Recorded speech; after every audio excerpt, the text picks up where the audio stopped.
യേശു ആരിലും വലിയവൻ വലിയവൻ. യേശു യേശു ആരിലും വലിയവൻ വലിയവൻ. ആരിലും വലിയവൻ വലിയവൻ. സൗഖ്യദായകൻ പാപമോചകൻ. സൗഖ്യദായകൻ പാപമോചകൻ. യേശുവേകരക്ഷകൻ. യേശുവേകരക്ഷകൻ. കരുണാമയൻ സ്നേഹഗായകൻ. കരുണാമയൻ സ്നേഹഗായകൻ. യേശു യേശു ആരിലും വലിയവൻ വലിയവൻ. ആരിലും വലിയവൻ വലിയവൻ.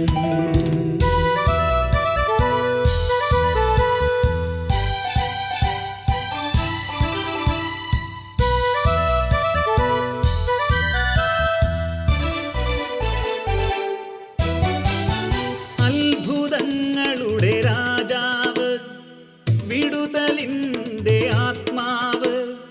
അത്ഭുതങ്ങളുടെ രാജാവ്, വിടുതലിൻ്റെ ആത്മാവ്. ദുഃഖവും ഭയവും നിരാശയും എല്ലാം വിട്ടുപോകും. ദുഃഖവും ഭയവും നിരാശയും എല്ലാം വിട്ടുപോകും. യേശു യേശു ആരിലും വലിയവൻ വലിയവൻ. യേശു യേശു ആരിലും വലിയവൻ വലിയവൻ.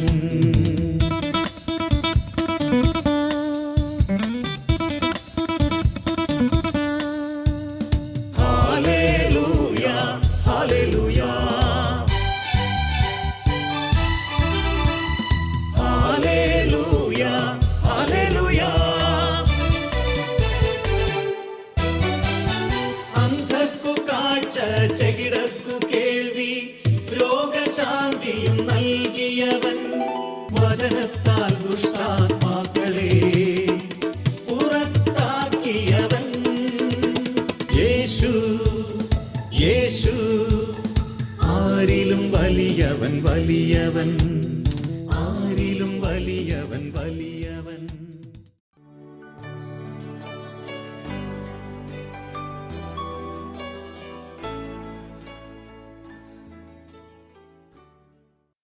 യേശുവേ നന്ദി, യേശുവേ സ്തോത്രം, യേശുവേ നന്ദി, യേശുവേ മഹത്വം.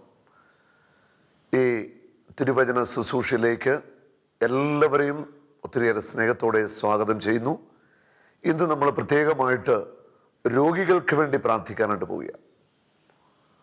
നമ്മുടെ ധ്യാനത്തിൽ പങ്കെടുത്ത് അനേകായിരം രോഗികൾ കർത്താവിൻ്റെ കരുണയിൽ സൗഖ്യം പ്രാപിക്കുന്നു. വലിയ അടയാളങ്ങളിലൂടെ അത്ഭുതങ്ങളിലൂടെ കർത്താവ് തന്നെ വചനം സ്ഥിരീകരിക്കുക. ഇന്ന് ഈ വചന ശുശ്രൂഷയിൽ പങ്കെടുക്കുന്ന നിങ്ങൾ സൗഖ്യം പ്രാപിക്കും. നിങ്ങളുടെ ജീവിതത്തിൻ്റെ എല്ലാ മേഖലകളിലും കർത്താവിൻ്റെ ശക്തമായ ഇടപെടൽ ഉണ്ടാവും. വർഷങ്ങളായിട്ട് രോഗത്തിൻ്റെ പീഡകളാൽ സഹിക്കുന്നവരുണ്ട്. ഒത്തിരിയേറെ മരുന്ന് കഴിച്ചിട്ട് സൗഖ്യമാക്കപ്പെടാതെ വിഷമിക്കുന്നവരുണ്ട്. മരുന്ന് കഴിച്ച് മടുത്തവരുണ്ട്. ആത്മഹത്യയെക്കുറിച്ച് പോലും ചിന്തിക്കുന്നവരുണ്ട്. പൂർണ്ണമായിട്ട് കിടപ്പായ രോഗികളുണ്ട്. മനസ്സിൽ നിരാശയും സങ്കടവും ദുഃഖങ്ങളും ഒക്കെയായി കഴിയുന്ന രോഗികളെയൊക്കെ ഇന്ന് യേശു സ്പർശിക്കാനായിട്ട് പോകുകയാണ്. പ്രഭാഷകന്റെ പുസ്തകത്തിൽ 38-ാം അധ്യായത്തിൻ്റെ 9-ാമത്തെ വചനം പറയുന്നു, മകനെ, രോഗം വരുമ്പോൾ ഉദാസീനനാകാതെ കർത്താവിനോട് പ്രാർത്ഥിക്കുക, അവിടുന്ന് നിന്നെ സുഖപ്പെടുത്തും. രോഗം വരുമ്പോൾ മകനെ, ഉദാസീനനാകാതെ കർത്താവിനോട് നീ പ്രാർത്ഥിക്കണം. ഇന്ന് പലരും രോഗം വന്നാൽ ഉടനെ ആശുപത്രി തേടി ഡോക്ടറെ തേടിയാണ് ഓടുന്നത്. ദൈവസന്നിധിയിൽ രോഗങ്ങൾ സൗഖ്യമാക്കപ്പെടാൻ വേണ്ടി നമ്മൾ പ്രാർത്ഥിക്കണം. പ്രാർത്ഥിച്ചാൽ രോഗം സൗഖ്യമാകുമോ? ഉറപ്പാണ്. പ്രാർത്ഥിക്കുമ്പോൾ രോഗങ്ങൾ സൗഖ്യമാക്കപ്പെടും. മരുന്നിലൂടെ രോഗം സൗഖ്യമാകുന്നു എന്ന് പറഞ്ഞാൽ മരുന്ന് കഴിക്കുമ്പോൾ ആ മരുന്ന് ഫലമാകുന്നത് ദൈവത്തിൻ്റെ കരുണയാൽ തന്നെയാണ്. മരുന്ന് മൂലം ഒരു വ്യക്തി സൗഖ്യം പ്രാപിക്കുന്നുവെങ്കിലും അത് ദൈവത്തിന്റെ അനുഗ്രഹമാണെന്നുള്ള തിരിച്ചറിവിലേക്ക് നമ്മൾ വരണം. മകനെ, നിനക്ക് രോഗം വരുമ്പോൾ ഉദാസീനനാകാതെ നീ കർത്താവിനോട് പ്രാർത്ഥിക്കണം. അതായത് മരുന്ന് കഴിച്ചു മാറ്റാം, അല്ലെ ട്രീറ്റ്മെന്റ് ചെയ്ത് മാറ്റാം എന്നുള്ള ഒരു ചിന്ത, അതിനപ്പുറം പ്രാർത്ഥനയിലേക്ക് നമ്മൾ വരണമെന്നാണ് വചനം ആവശ്യപ്പെടുന്നത്. ഉദാസീനനാകരുത് നീ. രോഗം വന്നു കഴിയുമ്പോൾ അവിശ്വാസത്താൽ നീ നിറയാൻ പാടില്ല. വിശ്വാസമൊക്കെ വിട്ട് മരുന്ന് തേടി പോകുന്ന ഒരു വ്യക്തിയാകാൻ പാടില്ലെന്ന് തന്നെയാണ് വചനം സൂചിപ്പിക്കുന്നത്. 1 പത്രോസ് 2:24, അവൻ നമ്മുടെ പാപങ്ങൾ വഹിച്ചുകൊണ്ട് കുരിശിലേറി അവന്റെ മുറിവിനാൽ നിങ്ങൾ സൗഖ്യമുള്ളവരാക്കപ്പെട്ടിരിക്കുന്നു.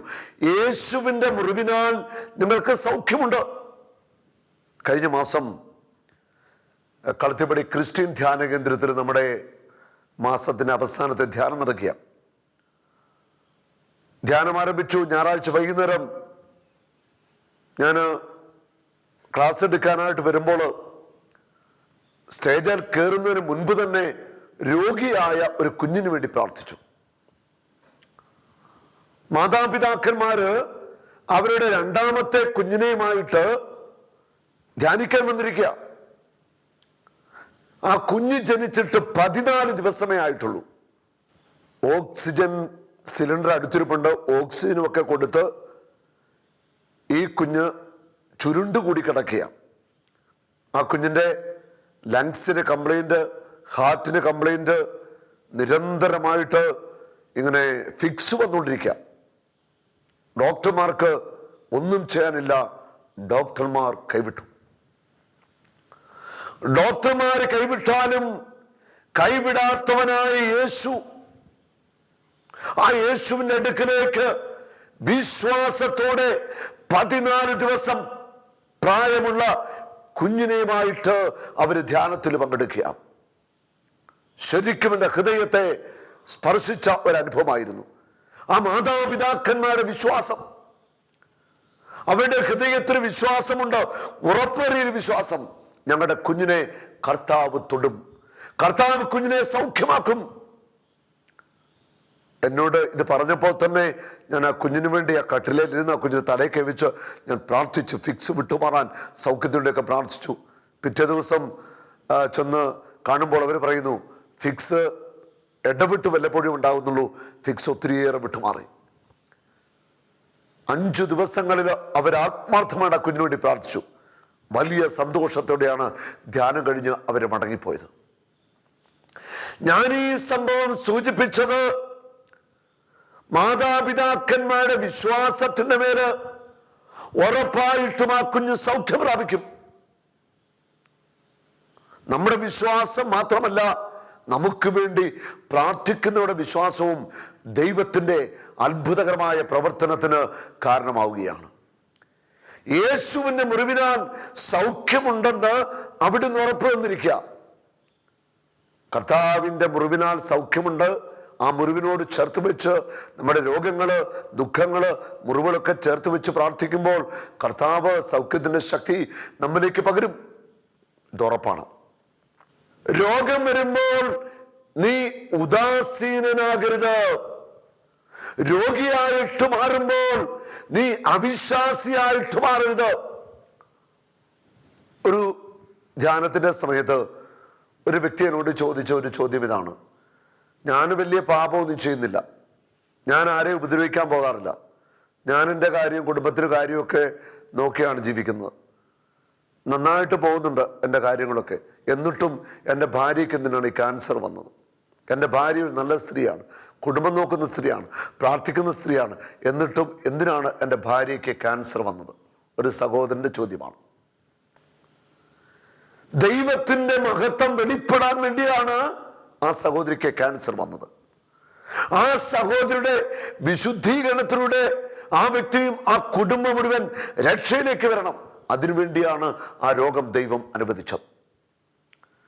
ദൈവം നമ്മുടെ ജീവിതത്തിൽ അനുവദിക്കുന്നതെല്ലാം നന്മയ്ക്കായിട്ട് മാറ്റുന്നവനാണ്. നമ്മുടെ ജീവിതത്തിൽ നന്മ മാത്രം വരുവാൻ ആഗ്രഹിക്കുന്നവനാ ദൈവം. തിന്മയായിട്ട് എന്തെങ്കിലും വന്നാൽ അതിനെ കർത്താവ് നന്മയാക്കി മാറ്റുന്നവൻ തന്നെയാണ്. നമ്മുടെ ഹൃദയത്തില് പല കാര്യങ്ങളിൽ, ജീവിതത്തിലെ കാര്യങ്ങളിൽ ചോദ്യങ്ങൾ ഉയരും. പക്ഷേ എല്ലാ ചോദ്യങ്ങൾക്കും ഉത്തരം കിട്ടണമെന്നൊരു നിർബന്ധവുമില്ല. എല്ലാ ചോദ്യങ്ങൾക്കും ദൈവം നിനക്ക് ഉത്തരം തരണമെന്നും നിർബന്ധമില്ല. ദൈവത്തിന്റെ പദ്ധതികൾക്ക് നമ്മൾ വിധേയപ്പെടുക, ദൈവത്തിന്റെ തീരുമാനത്തെ അംഗീകരിക്കുക, ഉറച്ചു വിശ്വസിച്ച് തീഷ്ണമായിട്ട് പ്രാർത്ഥിക്കുക. കർത്താവ് നമുക്ക് വേണ്ടി പ്രവർത്തിക്കുന്നവനാണ്. ഉദാസീനനാകാതെ, നിരാശനാകാതെ, അവിശ്വാസിയാകാതെ നീ രോഗിയാകുമ്പോൾ, തകർച്ചകൾ വരുമ്പോൾ ദൈവസന്നിധിയിൽ മുട്ടിപ്പായിട്ട് പ്രാർത്ഥിക്കണം. അവിടുന്ന് നിന്നെ സുഖപ്പെടുത്തും. അവിടുന്ന് നിന്നെ സുഖപ്പെടുത്തും. നീ പ്രാർത്ഥനകൾ എങ്ങനെ ഉള്ളതായിരിക്കണം? പ്രാർത്ഥനകൾ വിശ്വാസത്തോടെയുള്ള പ്രാർത്ഥന രോഗിയെ സുഖപ്പെടുത്തുമെന്നാണ് ദൈവവചനം പറയുന്നത്. വിശ്വാസത്തോടെ ഉള്ള പ്രാർത്ഥന രോഗിയെ സുഖപ്പെടുത്തും. പ്രാർത്ഥിക്കുന്ന രോഗിക്ക് വിശ്വാസം വേണം. ഈ രോഗിക്ക് വേണ്ടി ആരൊക്കെ പ്രാർത്ഥിക്കുന്നുണ്ടോ അവരുടെയും ഉള്ളിൽ വിശ്വാസം വേണം. സൗഖ്യം പ്രാപിക്കുവാൻ, അനുഗ്രഹിക്കപ്പെടുവാൻ, കർത്താവിൽ നിന്ന് എന്തെങ്കിലുമൊക്കെ പ്രാപിക്കുവാൻ ആഗ്രഹിക്കുന്നവരെല്ലാം വിശ്വാസത്തോടെ പ്രാർത്ഥിക്കണം. നമ്മുടെ ഹൃദയത്തിന്റെ ഉള്ളിൽ ഉറപ്പേറിയ ഒരു വിശ്വാസം ഉണ്ടാവണം, തീഷ്ണമായ ഒരു വിശ്വാസം. അടുത്ത നാളില് ഷാർജ ബൈബിൾ കൺവെൻഷൻ നടക്കുക. ഒത്തിരിയേറെ അനുഗ്രഹമായിരുന്നു. ആയിരക്കണക്കിന് ആളുകൾ പങ്കെടുത്ത അനുഗ്രഹിക്കപ്പെട്ട കൺവെൻഷൻ.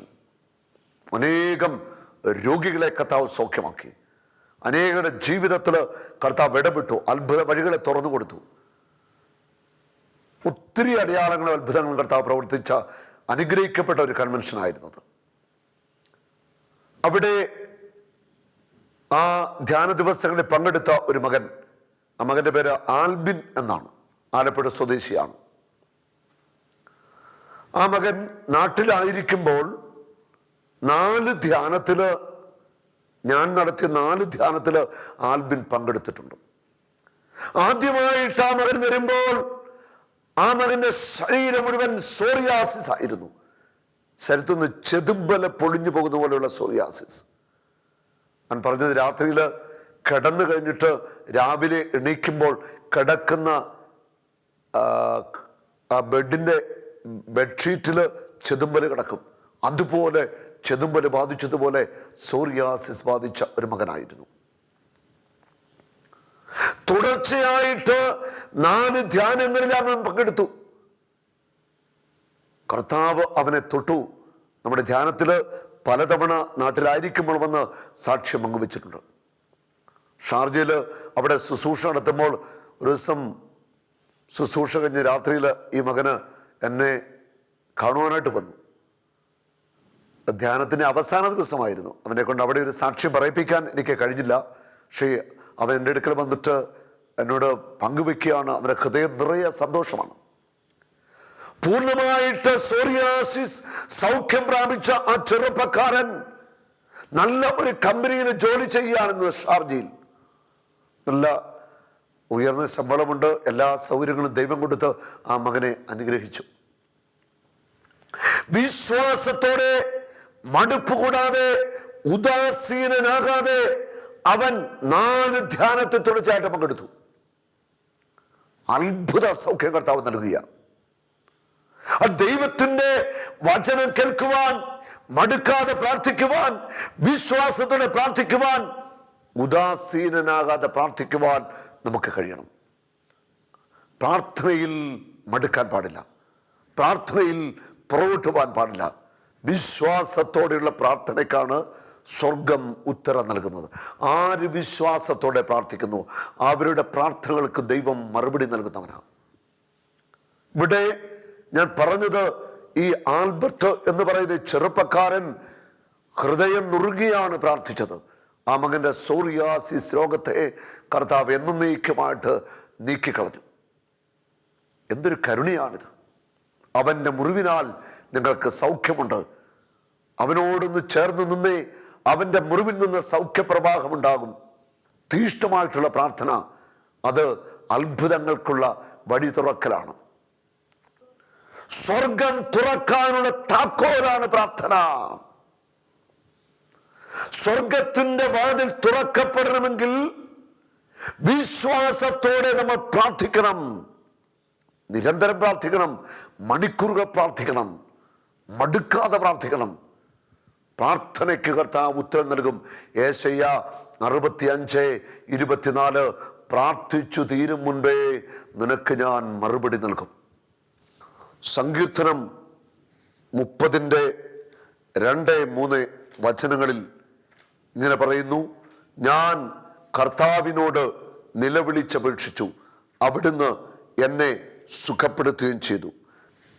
ദൈവമായ കർത്താവിനോട് നിലവിളിച്ചപേക്ഷിച്ചു, അവിടുന്ന് എന്നെ സുഖപ്പെടുത്തുകയും ചെയ്തു. നിലവിളിക്കുന്ന ഏതൊരു രോഗിയുടെ നിലവിളി ദൈവസന്നിധിയിലെത്തും. നിലവിളിക്കുന്ന മനുഷ്യന്റെ നിലവിളിക്ക് ഉത്തരം തരുന്ന ഒരു ദൈവമുണ്ട്. വിശ്വാസത്തോടെ തീഷ്ണതയോടെ ഹൃദയം നുറുങ്ങി പ്രാർത്ഥിക്കുമ്പോൾ നിശ്ചയമാണ് ദൈവത്തിന്റെ കരം, ക്രിസ്തുവിന്റെ മുറിവേറ്റ കരം നിന്റെ മേൽ വരും. നീ സൗഖ്യം പ്രാപിക്കും. രോഗശാന്തി എന്ന് പറയുന്നത് വെറും വൈകാരികമായ ഒരു അനുഭവമല്ല, അത് യഥാർത്ഥമായ അനുഭവം തന്നെയാണ്. ക്യാൻസർ സൗഖ്യമാകുന്നു, ട്യൂമറുകൾ അപ്രത്യക്ഷമാകുന്നു, മാനസിക രോഗികൾ സൗഖ്യമാകുന്നു, സോറിയാസിസ് വിട്ടുമാറുന്നു, അന്ധന്മാർ കാണുന്നു, ചെകിടന്മാർ കേൾക്കുന്നു, വിക്കുമാറുന്നു, വളഞ്ഞ നട്ടല് നിവരുന്നു, നീളമില്ലാത്ത കാലുകൾക്ക് നീളം വയ്ക്കുന്നു. ഇതുപോലുള്ള സംഭവങ്ങൾ ഇന്ന് സംഭവിക്കുന്നു. അത് ചെയ്യുന്നത് യേശുവാണ്. യേശുവിന് മാത്രമാണ് മഹത്വം. എന്തുകൊണ്ട് അത്ഭുത രോഗശാന്തികളും അടയാളങ്ങളും സംഭവിക്കുന്നു? അതിന് ഉത്തരമുണ്ട്. യേശു ക്രിസ്തു മരിച്ച് അടക്കപ്പെട്ട് ഉയർത്തെഴുന്നേറ്റ് ഇന്നും ജീവിക്കുന്നു എന്നതിന്റെ വ്യക്തമായ തെളിവുകളാ ഈ അത്ഭുത രോഗശാന്തികൾ. Praise the Lord. രോഗങ്ങൾ സൗഖ്യമാക്കും, കർത്താവ് സൗഖ്യമാക്കും. അത്ഭുത രോഗശാന്തികൾ നടക്കും. വൈദ്യശാസ്ത്രം കൈവിട്ട രോഗികളെ കർത്താവ് സുഖപ്പെടുത്തും. അവിടുത്തെ ശക്തിക്ക് ഒരു കുറവും സംഭവിച്ചിട്ടില്ല. യേശു ക്രിസ്തു ഉയർത്തെഴുന്നേറ്റ് ഇന്നും ജീവിക്കുന്നു എന്നതിൻ്റെ വ്യക്തമായ തെളിവുകളാണ് ഓരോ അത്ഭുതമായ സൗഖ്യവും. മർക്കോസിന്റെ സുവിശേഷത്തില് 6-ാം അധ്യായത്തില് നാം ഇങ്ങനെ വായിക്കുന്നു, അവർ കടൽ കടന്ന് ഗനേസരത്തിലെത്തി വഞ്ചി കരക്കടിപ്പിച്ചു. കരക്കിറങ്ങിയപ്പോൾ തന്നെ ആളുകൾ അവനെ തിരിച്ചറിഞ്ഞു. അവർ സമീപ പ്രദേശങ്ങളെല്ലാം ഓടി നടന്ന് രോഗികളെ കിടക്കലെടുത്ത് അവൻ ഉണ്ടെന്ന് കേട്ട സ്ഥലത്തേക്ക് വരാൻ തുടങ്ങി. നോക്കുക, യേശു വള്ളത്തിൽ നിന്ന് കരക്കിറങ്ങി. കരക്കിറങ്ങിയപ്പോൾ തന്നെ ജനമറിയ യേശു വന്നിട്ടുണ്ട്. യേശു അവിടെ വന്നിട്ടുണ്ടെന്ന് ജനമറിഞ്ഞപ്പോൾ അവർ ചെയ്ത പ്രവൃത്തി എന്താ? രോഗികളെ, കിടപ്പ് രോഗികളെ അവർ കട്ടിലുകളിൽ ചുമന്നുകൊണ്ടുവരിക, രോഗികളെ കൊണ്ട് അവിടെ നിറയുക. യേശുവിന്റെ അടുക്കലേക്ക് അനേകം രോഗികളെ അവിടുന്ന് കൊണ്ടുവന്നു. ഗ്രാമങ്ങളിലോ നഗരങ്ങളിലോ നാട്ടിൻപുറങ്ങളിലോ അവൻ ചെന്നിടത്തൊക്കെ ആളുകൾ രോഗികളെ കൊണ്ടുവന്ന് പൊതുസ്ഥലങ്ങളിൽ കിടത്തിയിരുന്നു. യേശു എവിടെ കടന്നു ചെന്നോ, ഗ്രാമങ്ങളിൽ, പട്ടണങ്ങളിൽ, നഗരങ്ങളിൽ ജനക്കൂട്ടം രോഗികളെ കൊണ്ടുവന്ന് അവിടെ കിടത്തിയിരുന്നു. ഇതൊന്നും ആർക്കും നിഷേധിക്കാൻ പറ്റുന്ന കാര്യമല്ല. വിശുദ്ധ ബൈബിളിൽ രേഖപ്പെടുത്തപ്പെട്ടിരിക്കുന്ന സത്യങ്ങളാണ്. യേശു എവിടെ ചെന്നോ, പട്ടണത്തിലും ഗ്രാമത്തിലും എവിടെയൊക്കെ ചെന്നോ അവിടെ എല്ലാം ജനക്കൂട്ടം രോഗികളെ കൊണ്ടുവന്ന് യേശുവിൻ്റെ മുൻപിൽ കിടത്തി. യേശു വചനം പറഞ്ഞു. അവിടെ ഉണ്ടായിരുന്ന രോഗികളെ ഒക്കെ അവൻ തൊട്ട് സൗഖ്യമാക്കി. പിശാചുക്കളുടെ ബന്ധത്തിൽ നിന്ന് വിടുവിച്ചു. അനേകായിരം രോഗികൾ സൗഖ്യം പ്രാപിച്ചു. അടയാളങ്ങളും അത്ഭുതങ്ങളും യേശു പ്രവർത്തിച്ചു. തൻ്റെ ശക്തി അവിടെ വെളിപ്പെടുത്തുകയാണ്. അവന്റെ വസ്ത്രത്തിന്റെ വിളിമ്പിലെങ്കിലും സ്പർശിക്കാൻ അനുവദിക്കണമെന്ന് അവർ അപേക്ഷിച്ചു. സ്പർശിച്ചവരെല്ലാം സുഖം പ്രാപിച്ചു. ഉണ്ടോ? അവര് ഇങ്ങനെ യേശുവിനോട് പറയുക, അങ്ങയുടെ വസ്ത്രത്തിലെങ്കിലും ഇത് തൊടാൻ ഞങ്ങളെ അനുവദിക്കണം. അവൻ അവരെ അനുവദിച്ചു. ആരൊക്കെ യേശുവിൻ്റെ വസ്ത്രത്തിൽ സ്പർശിച്ചോ അവരെല്ലാം സൗഖ്യം പ്രാപിച്ചു എന്ന് ദൈവവചനത്തിൽ എഴുതപ്പെട്ടിരിക്കുന്നു. ഈ വചന ശുശ്രൂഷ ശ്രമിച്ചുകൊണ്ടിരിക്കുന്ന അല്ലെ പങ്കെടുക്കുന്ന പ്രിയപ്പെട്ട സഹോദരീ സഹോദരങ്ങളെ, കർത്താവിൻ്റെ അത്ഭുത സൗഖ്യ ശക്തിയിൽ നിങ്ങൾ വിശ്വസിക്കണം. അവൻ ഉയർത്തെഴുന്നേറ്റ് ഇന്നും ജീവിക്കുന്നു. നിങ്ങളുടെ ഭവനത്തിലായിരിക്കാം, അല്ല മറ്റെവിടെയും ആയിക്കൊള്ളട്ടെ, ആശുപത്രിയിലായിരിക്കാം, ഈ ശുശ്രൂഷയുടെ സമയത്ത് നമുക്ക് പ്രാർത്ഥിക്കാം. രോഗികൾക്ക് വേണ്ടി പ്രാർത്ഥിക്കുകയാണ്. രോഗികളുടെ സമീപത്തുള്ളവർ അവിടെ ശിരസിലേക്ക് കരങ്ങൾ വയ്ക്കുക, അല്ലെങ്കിൽ രോഗമുള്ള ഭാഗത്തേക്ക് കരങ്ങൾ വെച്ചുകൊള്ളുക, പ്രാർത്ഥിക്കുകയാണ്. കർത്താവ് നിങ്ങളെ തൊടും.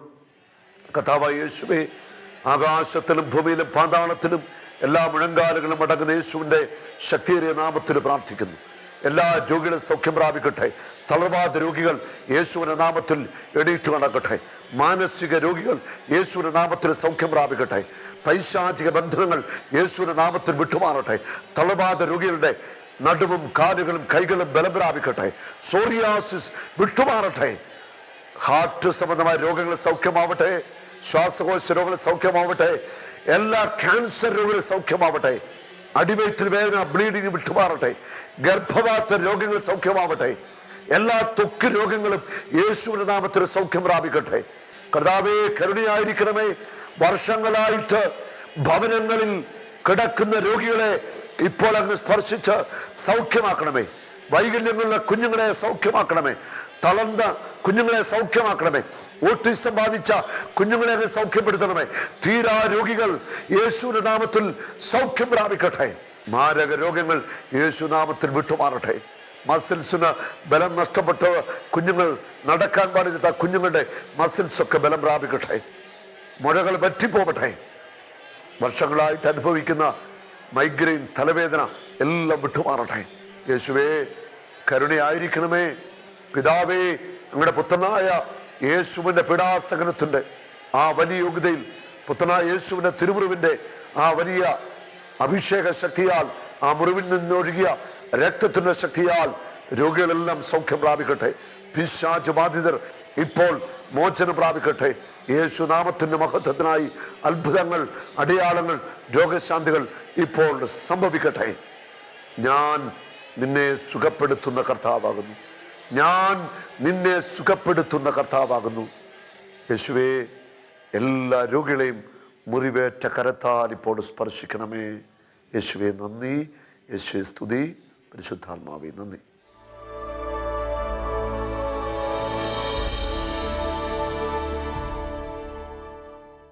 പറഞ്ഞു, എനിക്ക് വിക്കില്ല, എനിക്ക് വിക്കില്ല, എനിക്ക് വിക്കില്ല, എനിക്ക് വിക്കില്ല.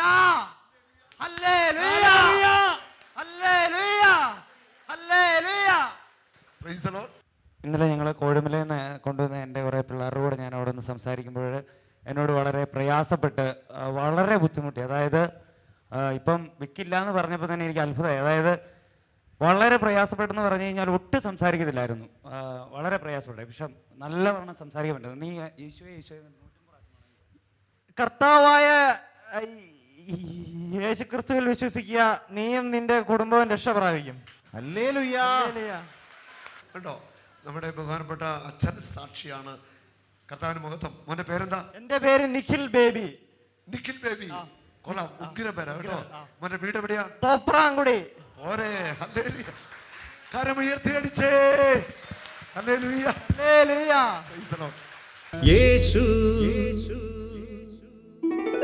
ആരിലും വലിയവൻ, വലിയവൻ. യേശു യേശു ആരിലും വലിയവൻ, വലിയവൻ. ആരിലും വലിയവൻ, വലിയവൻ. യേശു യേശു ആരിലും വലിയവൻ, വലിയവൻ. ആരിലും വലിയവൻ, വലിയവൻ. സൗഖ്യദായകൻ, പാപമോചകൻ. സൗഖ്യദായകൻ, പാപമോചകൻ. യേശുവേഗരക്ഷകൻ,